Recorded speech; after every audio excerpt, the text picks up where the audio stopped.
Hello दोस्तों, welcome to civil मंत्रा। मैं हूं अनुपम। आज दोस्तों हम डिस्कस कर रहे हैं जैसा कि एडवांस वेल्डिंग का यूनिट 5 का पार्ट 2।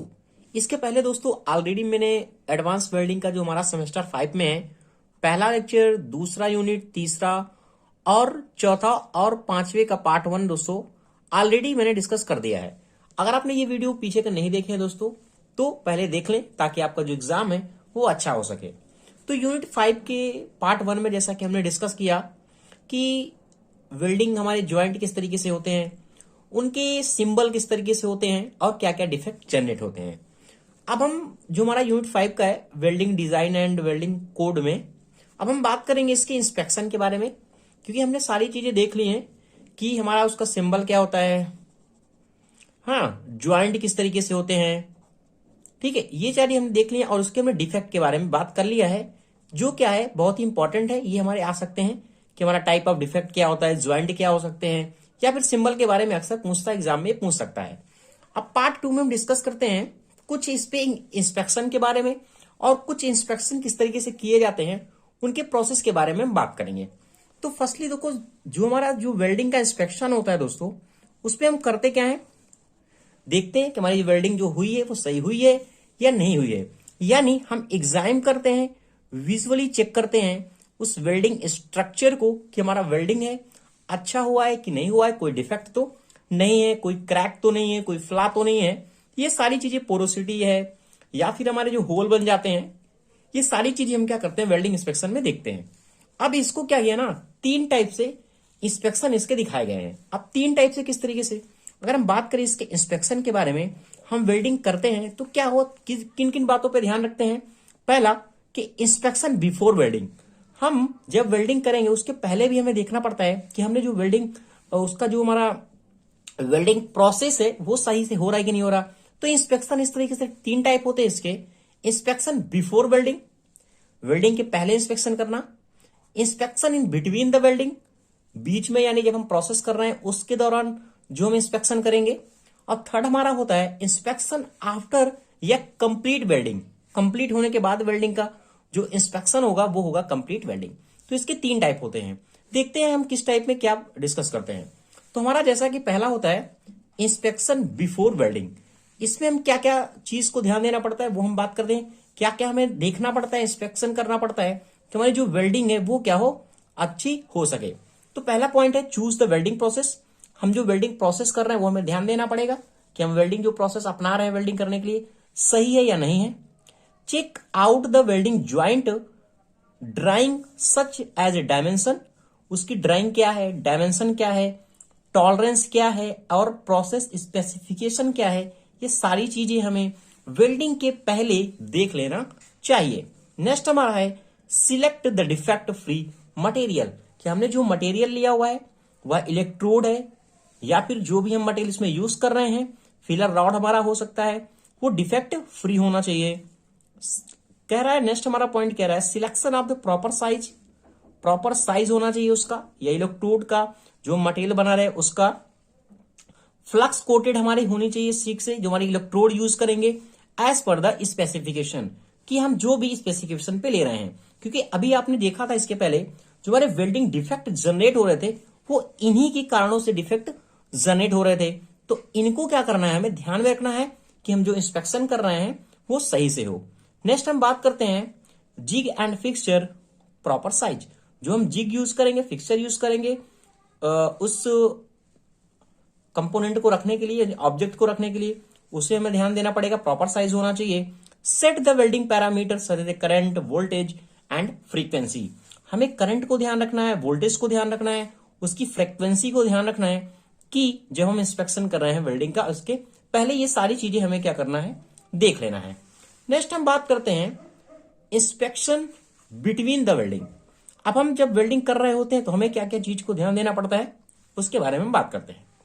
तो वेल्डिंग ग्रुप, हमने जो एज बनाया हुआ है वेल्डिंग के लिए, सपोज हम क्या करते हैं वेल्डिंग करते हैं, ठीक है। अब हम क्या करते हैं, कहीं गए तो हम क्या करते, सीधे वेल्डिंग कर देते हैं। अब हम क्या करते हैं थिकनेस के अकॉर्डिंग, प्लेट की हमारी जो थिकनेस है उसके अकॉर्डिंग क्या करते हैं एज बनाते हैं प्रॉपर, कि हमारी जो वेल्डिंग हो वो सही हो। तो हमारा जो एज बना होना चाहिए वो प्रॉपर होना चाहिए, प्रिपरेशन होना चाहिए उसमें, ठीक है।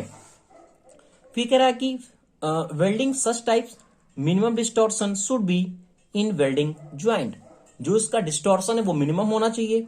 Welding gap and position proper होनी चाहिए कि हम वेल्डिंग कर रहे हैं दोनों को, हमने क्या किया, गैप प्रॉपर नहीं रखा। जैसे आपको देखा होगा जब हमने बताया था कि किस पे कितना गैप रखना होता है, किस ज्वाइंट पे कितना गैप होना चाहिए, ये भी हमें क्या है ध्यान में रखना होता है। ठीक है, slag to be the proper remove. जो हम स्लैग है उस पे उसको प्रॉपर रिमूव होना चाहिए। जो हम आर्क यूज कर रहे हैं वेल्डिंग पे वो भी प्रॉपर होनी चाहिए। ठीक है, तो ये सारे पॉइंट हमें ध्यान देने होते हैं जब हम वेल्डिंग कर रहे होते हैं। ओके, नेक्स्ट हम बात करते हैं कंप्लीट, या फिर हमारी जो वेल्डिंग कंप्लीट हो गई है उसके बाद हम क्या करेंगे, कौन कौन से टेस्ट करेंगे। इसमें तब हमारे दोस्तों आती है दो टेस्ट जो कि क्या है बहुत ही इंपॉर्टेंट है। एक हमारा होता है डिस्ट्रक्टिव टेस्टिंग, एक हमारा होता है नॉन डिस्ट्रक्टिव टेस्टिंग, जिसे हम क्या कहते हैं डीटी कहते हैं, इसे हम कहते हैं एनडीटी, यानी destructive testing and non destructive testing. जब हमारा मटेरियल फाइनल बन गया है, वेल्डिंग हमारी प्रॉपर हो गई है, मटेरियल हमारा प्रॉपर ज्वाइंट हो गया है, इसके बाद हमें वेल्डिंग को चेक करना है। तो ये दो प्रोसेस होते हैं जो हमारे प्रोसेस दिखाए गए हैं। अब देखते हैं दोस्तों कि हमारा डिस्ट्रक्टिव टेस्टिंग में कौन सी टेस्टिंग आती है और जो हमारा नॉन डिस्ट्रक्टिव टेस्टिंग होती है उसमें कौन सी टेस्टिंग आती है। अगर हम बात करें डिस्ट्रक्टिव टेस्टिंग, जैसा कि नाम से क्लियर हो रहा है, कोई भी ऐसा मेटल जो हम क्या करें, एक प्रकार से हमें जब टेस्ट करने के लिए हमें क्या करना है, उसको तोड़ना पड़े एक तरीके से। ठीक है, तो वो हमारी होती है डिस्ट्रक्टिव टेस्टिंग। ठीक है, कई सारे हमारे ऐसे मटेरियल होते हैं जो फ्लेक्सिबल होते हैं, जो वियर कर सकते हैं लोड, उसको क्या करना पड़ता है, हमें तोड़ के टेस्ट करना पड़ता है। जब मटेरियल को तोड़ते हैं, सपोज दैट यहाँ पे कोई डिफेक्ट है, अंदर पता नहीं चल रहा, हमने क्या किया, इसको तोड़ के चेक किया इसकी स्ट्रेंथ की मटेरियल के अकॉर्डिंग, तो वो हमारी डिस्ट्रक्टिव टेस्टिंग में आती है। उसको हम क्या कर सकते हैं, उस मटेरियल को दोबारा हम यूज नहीं कर सकते। अब आता है non destructive testing. Non destructive testing ऐसी टेस्टिंग होती है जिसमें हम मटेरियल को, उस स्पेसिमेन को क्या करते हैं, तोड़ते नहीं है, बिना तोड़े ही हम क्या करते हैं उसकी टेस्टिंग कर लेते हैं। अगर उसमें कोई फ्ला है तो पता चल जाता है, कोई क्रैक है या फिर कोई इंटरनल होल है, तो ये दो टेस्टिंग हमारी होती है जो इंपॉर्टेंट है। इससे दोस्तों यहां से क्वेश्चन बन जाता है एक तरीके की, हमारी डिस्ट्रक्टिव टेस्टिंग क्या होती है और नॉन डिस्ट्रक्टिव टेस्टिंग क्या होती है और दोनों में डिफरेंट क्या होता है, ये आप थोड़ा सा देख लीजिएगा, ये पेपर में आ सकता है। ठीक है, अब देखते हैं कि हमारी जो डिस्ट्रक्टिव टेस्टिंग होती है उसमें कौन कौन सी टेस्टिंग आती है। हमारी टेंसाइल टेस्ट हो गया, बेंडिंग टेस्ट हमारा जो होता है बेंड टेस्ट होता है, impact test, hardness test, nick break test and compressive test. ये सारे हमारे जो टेस्ट होते हैं वो डिस्ट्रक्टिव टेस्ट के अंतर्गत आते हैं। यानी जो मटेरियल है हमारा हो, इनके सब अलग अलग मेथड है किस तरीके से किसकी टेस्टिंग करनी है। ओके दोस्तों, तो वीडियो को दोस्तों आगे बढ़ाने से पहले आपसे रिक्वेस्ट है, अगर आप चैनल पे नए हैं तो चैनल को जरूर सब्सक्राइब कर लें और दोस्तों लाइक शेयर कमेंट जरूर करें। बात करते हैं नॉन डिस्ट्रक्टिव टेस्टिंग के बारे में कि हमारी नॉन डिस्ट्रक्टिव टेस्टिंग में कौन कौन सी टेस्टिंग आती है। इसमें हमारा विजुअल इंस्पेक्शन जो हमारा होता है, ठीक है, जो मटेरियल को हमने क्या किया, तोड़ा नहीं है, ऐसे देख के हम बता रहे हैं, या फिर हमारे कुछ स्पेशल कुछ प्रोसेस है जिसमें मटेरियल को तोड़ते नहीं है, डिस्ट्रक्टिव नहीं करते हैं और उसको क्या कर सकते हैं, टेस्ट कर लेते हैं, हमें पता चल जाता है कि कोई इसमें फ्ला है या फिर क्रैक है, होल है, ये सारी चीजें हमें क्या होता है पता चल जाती है। तो इसमें कौन कौन सी हमारी टेस्टिंग आती है, जैसे कि हमारी अल्ट्रासोनिक टेस्टिंग होती है, ईडी करंट टेस्ट हमारा होता है, मैग्नेटिक पार्टिकल इंस्पेक्शन होता है हमारा, एक्स और गामा रे रेडियोग्राफी इंस्पेक्शन होता है, फ्लोरेसेंट पेनिट्रेंट हमारा टेस्ट एक होता है और एक होता है हमारा पेनिट्रेंट टेस्ट होते हैं, अल्ट्रासोनिक इंस्पेक्शन होता है। ये सारे टेस्ट होते हैं जो हमारे नॉन डिस्ट्रक्टिव टेस्ट होते हैं। इसमें दोस्तों हम दो टेस्ट की बात करेंगे जो हमारे एग्जाम पॉइंट ऑफ व्यू से क्या है इंपॉर्टेंट है। तो दोस्तों हम दो टेस्ट की बात करेंगे, एक बात करेंगे हमारा जो डाई पेनिट्रेंट हमारा टेस्ट किस तरीके से होता है, जो एक हमारा क्या होता है एनडीटी होता है, ठीक है, यानी नॉन डिस्ट्रक्टिव हमारा टेस्ट होता है। और सेकंड हम बात करेंगे अल्ट्रासोनिक टेस्टिंग के बारे में कि हमारा जो अल्ट्रासोनिक इंस्पेक्शन होता है वो किस तरीके से हम करते हैं। जो हमारा डाई पेनिट्रेंट हमारा टेस्टिंग होता है इसे हम क्या कहते हैं, डीपीटी भी कहते हैं शॉर्टकट में, मतलब डाई पेनिट्रेंट एंड टेस्टिंग, यानी इस तरीके से एग्जाम में आता है, तो आपको याद रखना है कि ये डाई पेनिट्रेंट टेस्टिंग के बारे में बात कर रहा है। अब इसमें दोस्तों होता क्या है, कोई भी हमारा ऑब्जेक्ट है, ये हमारा क्या ऑब्जेक्ट है, अगर इसमें इंटरनल हमारा कोई क्रैक है, फ्ला है, तो उसको हम किस तरीके से पता लगाएंगे वो हम देखते हैं। ठीक है, अब इसका प्रोसेस क्या होता है दोस्तों, सपोज दैट एक हमारी क्या है जॉब है, ये हमारा जॉब है। अब इसमें क्या है, क्रैक है। तो फर्स्टली हम करते क्या है, इसमें तीन चीजें इंपॉर्टेंट रखती हैं। एक हमारा होता है पेनिट्रेंट, एक हमारा होता है डेवलपर, ठीक है, और एक हमारा होता है क्लीनिंग का एक तरीके से हमारा प्रोसेस होता है। तो इसमें तीन ही प्रोसेस हमारे होते हैं और तीन प्रोसेस से हमें पता चल जाता है हमारी जो हमें इंटरनल हमारा जो फ्ला है उसमें है, जो क्रैक है वो किस तरीके से पता चलेगा। देखो पहले ऑब्जेक्ट में हम करते क्या है, इस पे क्या करते हैं, पेनिट्रेट करते हैं। अब इसमें हम क्या करिए, पेनिट्रेट की एक तरीके से, ये हमारा क्या है, पेनिट्रेट किया हुआ मटेरियल है। अब जब ये पेनिट्रेट हो जाएगा एक तरीके से, तो हम क्या करेंगे, इसको क्लीन करेंगे। सेकेंड में हमने क्या किया, जो हमने पेनिट्रेट किया था इस पे, या फिर हमारा ये रेड कोई लिक्विड टाइप में होता है दोस्तों, इसको हम क्या करते हैं, पूरे ऑब्जेक्ट में क्या करते हैं, पेनिट्रेट करते हैं। हमने क्या किया, इसको पेनिट्रेट किया। अब पेनिट्रेट के बाद क्या होगा, इसको हमने क्लीन कर दिया। क्लीन करने के बाद ये जो पेनिट्रेट हमने किया था वो क्या हुआ, अंदर तो आ गया पर अभी हमें दिख नहीं रहा है, नहीं दिख रहा। तो एक हम यूज करते हैं डेवलपर। अब डेवलपर का काम क्या होता है, जो मटेरियल उस पर अंदर गया हुआ है उसको क्या करता है, बाहर एक तरीके से लाता है। यानी डेवलपर में डेवलप करेगा उसको, जो कलर जो पिगमेंट हम यूज करते हैं उस पर, वो क्या करता है, उस फ्ला को दिखाने के लिए बाहर आने की कोशिश करता है। तो ये डेवलपर क्या करेगा, इस तरीके से हम इसको क्या करेंगे, यूज करेंगे। ये हमारा क्या डेवलपर है, जो रेड कलर का हमारा दिखाया हुआ है। तो क्या इसके बाद होता क्या है, फिर जब हम इंस्पेक्शन करते हैं तो जो हमारा फ्ला होता है ना, ये वाला, ये जो दिख रहा है, ये क्या होता है, एक तरीके से ऊपर आ जाता है इस तरीके से कलर पे, और हमें पता चल जाता है कि ये हमारा क्या है, डिफेक्ट है, यहां हमारा फ्ला जनरेट हो रहा है। ठीक है दोस्तों, अगर मैं थोड़ा सा एग्जांपल लूं और आपको दिखाने की कोशिश करता हूं। सपोज दैट कि मेरा पेन है, एक मैं एग्जांपल मानता हूं, ठीक है। अब क्या है, इसमें कोई इंटरनल डिफेक्ट है, अंदर से भाई कोई डिफेक्ट है, या फिर कोई क्रैक हम लेते हैं। दोस्तों मेरे पास कुछ पिन ले रहा है, मैंने एक लाइटर ले लिया है। सपोज दैट इसमें क्या है, इंटरनल इस तरीके से कोई क्रैक बना हुआ है, आपको दिख रहा होगा। तो अब इस क्रैक तो अभी हमें दिख नहीं रहा है, इस तरीके से बिल्कुल नहीं दिख रहा है। तो हम क्या करेंगे, एक मान लो अभी ये पिगमेंट एक तरीके से हमारा गया है, कोई है, पेनिट्रेट किया। हमने क्या किया, इस पे पेनिट्रेट कर दिया। मान लो कि हमने एक तरीके से कलर कर दिया, लो इस तरीके से कलर कर दिया भाई, खूब पेनिट्रेट कर दिया इसको, प्रेशर से कुछ पेनिट्रेट करना है, दिखाया मैंने, ठीक है से अच्छे से हमने 2 3 4 बार क्या किया, इसको पेनिट्रेट कर दिया इस तरीके से। जब इसमें पेनिट्रेट हो जाएगा जो हमारा मटेरियल है, तो क्या करेंगे, हम इसको ऊपर के पार्टिकल को हटा देते हैं। जब इसको हम ऊपर के पार्टिकल को हटा देते हैं, तो जो हम पेनिट्रेट किए हुए होते हैं ना, उसका जो पार्टिकल है ना, ये वाला, ये जो है ना, इसके अंदर चला जाता है। कहां पे, जहां पे क्रैक होता है, इस तरीके से इसके अंदर चला जाएगा। अब जब अंदर चला जाता है तो अभी भी हमें नहीं दिख रहा है। फिर हम क्या करते हैं, डेवलपर का यूज करते हैं। एक हमारा डेवलपर क्या करता है, इसको भी हम क्या करते हैं, उसी सतह पे यूज करते हैं। जब हम उसकी सतह पे यूज करते हैं इस डेवलपर को, तो डेवलपर करता क्या है, जो क्रैक के अंदर ये पेनिट्रेट गया हुआ है ना, पेनिट्रेट जो कलर का पिगमेंट एक तरीके से गया हुआ है, वो क्या करता है, बाहर आ जाता है। अब बाहर आ जाता है तो हमें दिखने लगता है, इस तरीके से फैल जाता है, और हमें दिखने लगता है कि भाई हमारा यहीं पे क्या है, डिफेक्ट है, एक तरीके से कुछ कोई डिफेक्ट हमारा जनरेट हो रहा है। तो ये होता है हमारा डाई पेनिट्रेटिंग टेस्टिंग। ठीक है दोस्तों, इतनी बातें आपको समझ में आ गई होगी कि हमारा डाई पेनिट्रेटिंग टेस्टिंग क्या होता है। तो दोस्तों नेक्स्ट बात करते हैं अल्ट्रासोनिक इंस्पेक्शन के बारे में, कि हमारा जो अल्ट्रासोनिक इंस्पेक्शन होता है, जो हम यूज करते हैं एनडीटी में, वो किस तरीके से होता है, इसका प्रिंसिपल क्या होता है, इसके एडवांटेज क्या होते हैं और इसके डिसएडवांटेज क्या होते हैं। तो पहले हम जान लें, जो हमारी अल्ट्रासोनिक इंस्पेक्शन होता है, वो हमारा क्या होता है, इंटरनल क्रैक हमारे जो होते हैं उसको फाइंड करने के लिए होता है। हमारा क्रैक है, या हमारा कोई फ्लास जनरेट हो गया है, ठीक है, पोरोसिटी है, स्लैग का इंक्लूजन है, ये सारी चीजें, ब्लो होल है, ये सारा चीज हमारा अल्ट्रासोनिक क्या है, इंस्पेक्शन कर देता है। और हमें किस तरीके से करता है, अब इसके बारे में हम बात करते हैं। तो देखो दोस्तों, जो हमारा अल्ट्रासोनिक टेस्टिंग है, जो अल्ट्रासोनिक इंस्पेक्शन है, ये एक हमारे प्रिंसिपल पे बेस्ड होता है, जिसे हम कहते हैं पाइजो इलेक्ट्रिक इफेक्ट। ओके, अभी पाइजो इलेक्ट्रिक इफेक्ट क्या होता है, इसको भी थोड़ा सा डिस्कस करेंगे, ताकि आपको कॉन्सेप्ट समझ में आएगा किस तरीके से प्रोसेस हो रहा है। तो पहला पॉइंट हमारा कह रहा है कि ultrasonic wave are usually generated by a piezo electric effect. यानी जो हमारी अल्ट्रासोनिक जो हमारी वेव जनरेट हो रही है, यहां पे जो हम यूज कर रहे हैं इंस्पेक्शन के लिए, वो किस तरीके से जनरेट होती है, कुछ पाइजो इलेक्ट्रिक इफेक्ट से जनरेट होती है। एंड क्वार्ट्ज क्रिस्टल जो हम इस पे यूज करते हैं, वो हमारा एक क्रिस्टल होता है जो क्वार्ट्ज का होता है, it use for this purpose, इसके लिए, ठीक है, किसके लिए, पाइजो इलेक्ट्रिक इफेक्ट के लिए।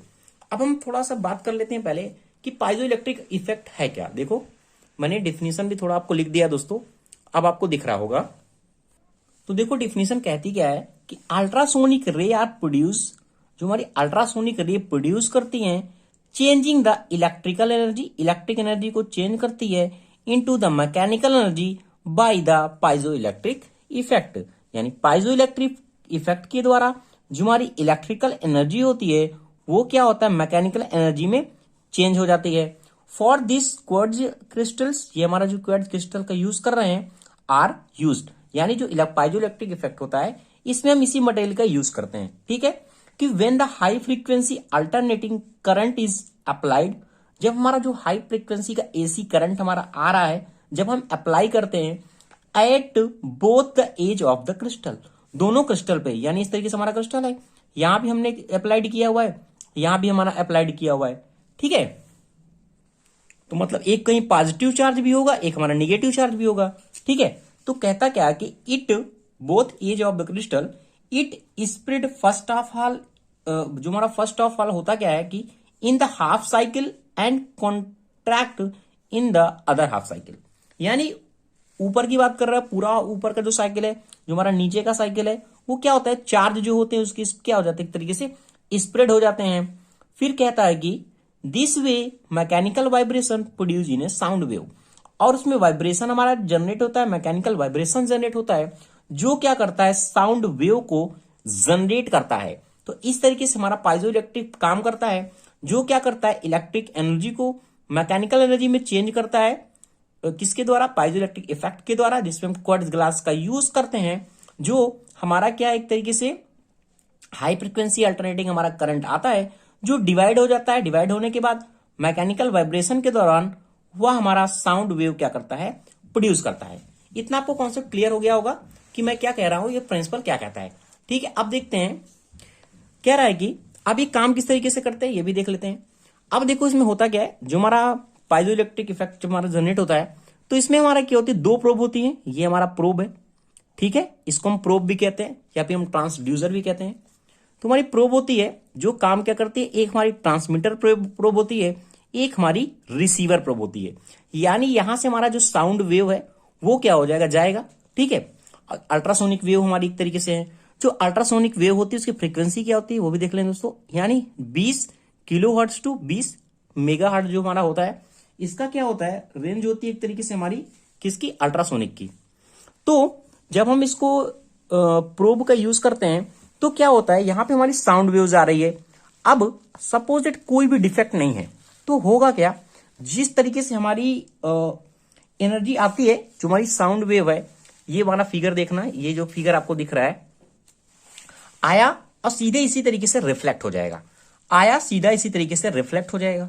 बट जब क्या होगा, कोई भी डिफेक्ट होगा तो क्या होगा, इनकी फ्रीक्वेंसी में जो टाइम डिस्टेंस हमारा स्केल शो कर रहा है, इनकी फ्रीक्वेंसी में क्या हो जाएगा, चेंजेज आएंगे। क्यों, क्योंकि यहां पे क्या है, ये पहले टकरा जा रही है और पहले ही क्या हो जाएगी, जो साउंड वेव है वो रिटर्न हो जाती, यानी रिसीव हो जाएगी इस प्रोब पे। ठीक है, तो क्या होता है, ये हमारा होता है सीआरओ, कैथोड रे ऑक्सक्लोस्कोप, ये हमारी सीआरओ स्क्रीन होती है। ठीक है, अब ये क्या करती है, जो डिफेक्ट होते हैं उनको क्या करती है, रिकॉर्ड करती है फ्रीक्वेंसी के अकॉर्डिंग, कि हमारा जो फ्रीक्वेंसी हमारी आ रही है वो गई कितने टाइम पे गई, कितना हमारा उसका टाइम है, स्केल टाइम है, उसके अकॉर्डिंग क्या ये रिकॉर्ड करता है पूरा। ठीक है, तो और एक चीज याद रखना है, जो हम यहाँ पे प्रोब यूज करते हैं, यहाँ पे ये एज ए कूलेंट के हम ऑयल का यूज करते हैं। तो लिखा है कि before transmitting the ultrasonic wave and oil film is provided, oil film को हम प्रोवाइड करते हैं between the probe and the job surface, इस तरीके से यहाँ पे। ठीक है, जैसे हमारी लगी यहाँ पे इस तरीके से, probe contact between and the better transmission of wave, कि ताकि हमारा जो ट्रांसमिशन है वेव को अच्छा हो, in the probe into the surface of the object to be the tested, और हमारा जो ऑब्जेक्ट है वो अच्छी तरीके से क्या हो जाए, टेस्ट हो पाए। अब देखो इसका प्रोसेस दोस्तों, यहां से क्या होता है, हमारी जो वेव है वो आती है। ठीक है, जो हमारी साउंड वेव वो आती है, यहाँ पे साउंड वेव आई, अब यहाँ होता प्रोब लगा होता है, ये हमारा प्रोब है और ये भी हमारा प्रोब है। ठीक है, दो प्रोब लगे हुए हैं, एक हमारा ट्रांसमीटर है जो ट्रांसमिट कर रहा है और ये क्या कर रहा है, रिसीव कर रहा है। अब यहाँ प्रोब का काम क्या होता है, जैसा लिखा है कि these are divide and generate, और जिसे एक तरीके हमारी डिवाइस होती है जो क्या करती है, जनरेट करती है और सेंस करती है अल्ट्रासोनिक एनर्जी को। ठीक है, ये सेंस करने का काम करती है। तो जब हमारी रेज आती हैं, ये रिफ्लेक्ट हुई, ये रेज आई, ये क्या हुई, रिफ्लेक्ट हुई यानी रिसीव हुई। अब रिसीव होने के बाद ये हमारा कनेक्ट होता है सीआरओ से। अब जो इंटरवल टाइम आप पे हमारी आती है, रेज आती है, वो क्या करता है, एक तरीके से ये क्या होता है, रिकॉर्ड करता है ऑसिलोस्कोप। अब देखो जब हमारी फर्स्ट रे आई इस तरीके से, अब ये फर्स्ट रे यहां से निकली, और क्या हुआ फिर ये जब थर्ड की बात करूं मैं अगर, तो क्या हुआ, सीधे रिटर्न हो गई, यानी ये हाई इनपुट हमारा पल्स था, और ये हुआ क्या, ये हमारा बैक इको है। फिर यहाँ पे क्या हुआ, रिकॉर्ड हो गई। बट जब हमारा डिफेक्ट आया तो यहाँ पे क्या हुआ, पहले रेस हमारी आई और पहले ही क्या हुई, रिफ्लेक्ट हो गई। आपने देखा होगा, अगर कांच का भी देखा होगा कोई सिग्नल, तो हम क्या करते हैं, वो अड़ी तरह से रिफ्लेक्ट होती है। तो क्या हुआ, जैसे ही साउंड पास में पहले ही टकरा गया डिफेक्ट, तो ये क्या होता है, ये रिफ्लेक्ट हो जाती है। और रिफ्लेक्ट होने के बाद यहाँ पे जो इसका सिग्नल एक तरीके से वो इस तरीके से शो हो रहा है कि यहाँ पे कोई क्या है, डिफेक्ट जनरेट हो रहा है, क्योंकि टाइम ऑफ इंटरवल पे हमारी जो रिफ्लेक्ट रेज होनी चाहिए वो नहीं हो पा रही है, यहाँ पे डिफेक्ट हमारा जनरेट हो रहा है। तो इस तरीके से हमारा पता चल जाता है कि यहाँ भाई हमारे डिफेक्ट जनरेट हो रहा है।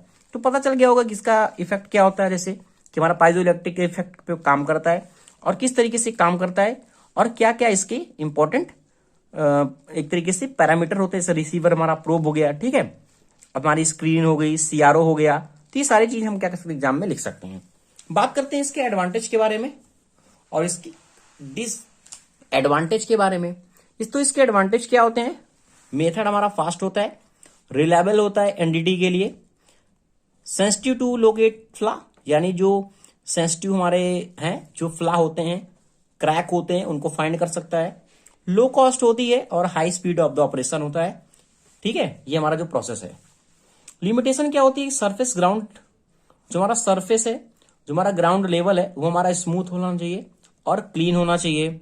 स्किल ऑपरेटर की जरूरत पड़ती है, ट्रेनिंग अच्छी होनी चाहिए, ट्रेंड ऑपरेटर हमारे होने चाहिए। It can be not exam complex shape, यानी अगर कोई कॉम्प्लेक्स शेप है तो वो क्या करता है, एग्जाम अच्छा नहीं करता है। तो ये इसके क्या लिमिटेशन है कुछ।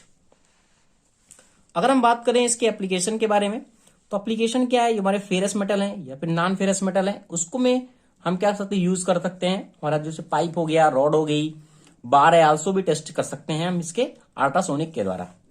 Inspection of large casting and forging, जो हमारी कास्टिंग होती है, फोर्जिंग होती है, उसमें भी क्या कर सकते हैं, हम अल्ट्रासोनिक का यूज कर सकते हैं इंस्पेक्शन का। And inspection of rail for bolt hole break, जो हमारे बोल्ट होते हैं रेल में जो यूज करते हैं वहां भी क्रैक आता है, तो हम इसी टेस्टिंग का क्या करते हैं, यूज करते हैं। तो thank you watching this video दोस्तों। अगर आपको वीडियो अच्छा लगा है, समझ में आया है, तो प्लीज दोस्तों चैनल को लाइक शेयर कमेंट जरूर करें। ये आपकी दोस्तों पूरी एडवांस वेल्डिंग कंप्लीट हो गया।